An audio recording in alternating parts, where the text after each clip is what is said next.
Karen Whitmore's morning meditation was interrupted by what she could only describe as an assault on her senses. The acrid smell of charcoal and burning meat wafted through her pristine kitchen window, violating the sanctity of her home like an unwelcome intruder. She bolted upright from her yoga mat, her face contorting into the expression that had become legendary in Meadowbrook Heights, the look that could wilt flowers and send property values plummeting. "This is it," she whispered to herself, clutching her phone like a weapon. "This is war." The source of her torment was unmistakable. Dave Martinez's backyard BBQ pit, belching smoke like a dragon in suburbia. Karen's hands trembled as she speed-dialed the HOA emergency hotline, a number she had memorized and used with the frequency of a teenager texting their crush. "This is Karen Whitmore, 1247 Pristine Lane," she barked into the phone. "I'm calling to report a clear violation of Section 4.7 of our community guidelines. Outdoor cooking is explicitly prohibited between the hours of 7 a.m. and 11 a.m. on weekdays, and it's currently 8:43 a.m. The voice on the other end sighed audibly. "Ma'am, Section 4.7 actually states that cooking is discouraged, not prohibited, and only applies to charcoal grills larger than. Don't you dare mansplain the HOA handbook to me." Karen's voice rose an octave. "I helped write that handbook. I know every comma, every semicolon, every deliberately ambiguous clause." She slammed the phone down and marched to her window, watching Dave flip what appeared to be breakfast sausages while his wife Sarah set up lawn chairs. The casual domesticity of the scene only fueled Karen's rage. How dare they enjoy themselves while she suffered? Karen's reflection in the window showed a woman on the edge. Her usually perfect blonde bob was disheveled, and her silk pajamas were wrinkled from her aborted yoga session. She'd been HOA president for 3 years, unopposed in each election, and she'd built her reputation on maintaining the pristine character of the community. This BBQ wasn't just a violation, it was a personal attack on everything she stood for. She grabbed her laptop and began typing furiously, crafting what would become known in Meadowbrook Heights as the Manifesto, a 12-page document outlining the Martinez family's flagrant disregard for community standards. As she typed, the smell of grilled meat grew stronger, and she could hear laughter drifting from their backyard. "You want to play games, Dave Martinez?" she muttered, her fingers flying across the keyboard. "Let's see how you like playing by the rules." By 9:30 a.m., Karen had filed formal complaints with the HOA board, the city's environmental department, and the fire marshal. She'd also posted a scathing message on the neighborhood Facebook group, complete with photographs of the offending smoke plume and a detailed explanation of why outdoor cooking was literally a human rights violation against those with respiratory sensitivities. The post went viral in their small community within minutes. The emergency HOA meeting was standing room only, something that had never happened in Meadowbrook Heights history. Karen stood at the front of the community center, her presentation slides loaded and ready, but the hostile energy in the room was palpable. She'd expected maybe 15 people. Instead, she was facing nearly 60 residents, many of whom were holding signs that read "Grill" and "Let Grill" and "BBQ equals freedom." "Ladies and gentlemen," Karen began, her voice cutting through the murmur of conversation, "we are here to discuss a serious threat to our community standards and property values." Dave Martinez stood up from the third row. "Karen, with all due respect, we're here to discuss why you think my breakfast sausages are a human rights violation."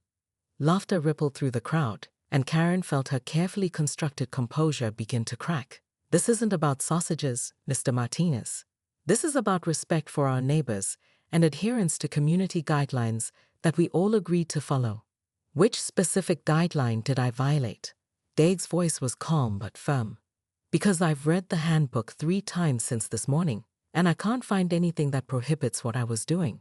Karen clicked to her first slide, which showed a blown-up photo of the smoke rising from Dave's grill.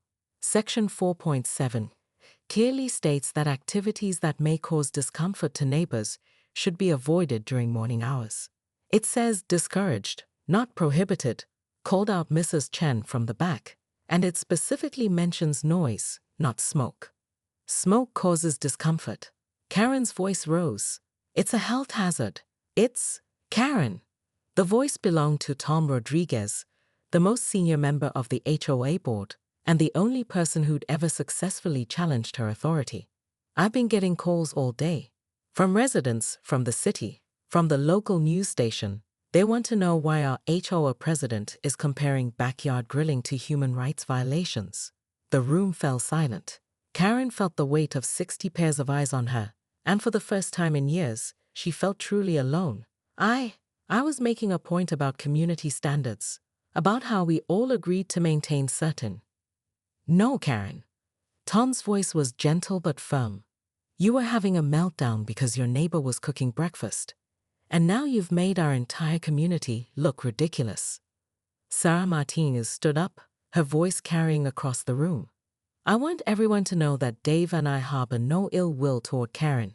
We understand that community standards are important, but we also think there's room for common sense and human decency. The crowd murmured in agreement, and Karen felt something she hadn't experienced in years: genuine shame. She looked around the room at faces she'd known for years, people she'd worked with on charity drives and holiday parties, and saw disappointment instead of respect. I moved to amend Section 4.7 of the Community Guidelines, Tom announced, to explicitly allow reasonable outdoor cooking during all hours, provided it doesn't create excessive noise or violate city ordinances. Seconded, called out at least a dozen voices. Karen watched helplessly as her authority crumbled in real time. The vote was unanimous. Well, almost unanimous. She was the only dissenting voice. As the meeting dispersed, Karen found herself alone in the community center, staring at her abandoned presentation slides. Her phone buzzed with a text from an unknown number. Saw the news story about your BBQ battle. Interested in discussing your experience on my podcast about HOA horror stories. She deleted the message without responding, but it lingered in her mind as she drove home. Through her kitchen window, she could see the Martinez family cleaning their grill, their children playing in the backyard, while Dave and Sarah chatted with neighbors who'd stopped by to show support. Karen poured herself a glass of wine and sat at her kitchen table, wondering when she'd become the villain in her own story. But as she watched the scene unfold next door, she noticed something that made her pause. Dave was struggling with what appeared to be a broken grill grate, and Sarah was trying to help him lift it. Without thinking, Karen found herself walking to her garage, where Brad's toolbox contained a socket wrench set that might help. She stood in her driveway for a full minute, tool in hand, wrestling with a decision that felt bigger than it should. Tomorrow, she decided, she'd figure out how to rebuild her reputation. But tonight, she had a choice to make about what kind of neighbor she wanted to be. The socket wrench felt heavy in her hand as she considered the short walk to the Martinez's backyard gate. The smell of lingering barbecue smoke no longer seemed quite so offensive. By noon, Karen's phone was buzzing with notifications like an angry hornet.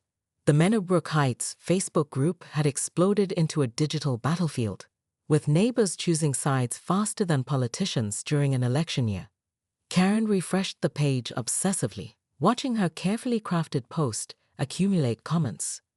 Team Karen all the way. Rules exist for a reason, posted Margaret from Elm Street. This is ridiculous. Let the man cook his breakfast in peace, countered Jim from Oak Avenue. But it was Sarah Martinez's response that made Karen's blood pressure spike. Hi everyone. Just wanted to clarify that we're grilling breakfast for the Johnson family next door. They just had their second baby and need some help. We've lived here for 8 years and have never had a complaint. We're happy to discuss this with Karen directly instead of airing it on social media. The heart emoji felt like a slap across Karen's face. The casual dismissal, the subtle implication that she was being unreasonable, the way Sarah had made herself look like the victim. It was masterful manipulation, and it was working. She's trying to make me look like the villain, Karen muttered, pacing her living room like a caged animal. Helping you parents. What's next? Claiming she's feeding orphans. Karen's husband Brad chose that moment to emerge from his home office, probably drawn by the sound of her increasingly agitated monologue. Honey, maybe you should. Don't you dare suggest I calm down. Karen whirled on him. This is about principles, Brad. This is about maintaining the property values that pay for your golf membership and my Pilates classes. Brad retreated to his office without another word, leaving Karen alone with her righteous fury and her laptop. She decided to take a different approach. If social media wasn't working, she'd go official. Karen drafted a formal letter to the city council, citing noise ordinances, environmental concerns, and potential fire hazards. She printed it on her official HOA letterhead and hand-delivered it to City Hall, demanding it be read at the next public meeting. This is just the beginning, she told the confused clerk who accepted her letter. I'm prepared to take this all the way to the state level if necessary. Property rights are human rights. On her drive home, Karen noticed something that made her stomach drop. The Martinez house wasn't the only one with smoke rising from the backyard. The Johnstons were grilling. The Patels had a small hibachi going. Even elderly Mrs. Chen was cooking something on what appeared to be a camping stove. It's spreading, Karen whispered, pulling into her driveway. It's like a virus. She grabbed her phone and called an emergency HOA board meeting for that evening. If the residents of Meadowbrook Heights wanted to turn their pristine community into a backyard barbecue free-for-all, they'd have to go through her first. As she sat in her kitchen, still smelling traces of smoke, despite closing all her windows, Karen felt something she hadn't experienced in years: uncertainty. Her usual tactics weren't working. People were questioning her authority, mocking her concerns, and worst of all, they were having fun while doing it. She opened her laptop and began typing again, this time crafting a new strategy. If she couldn't win through traditional channels, she'd have to get creative.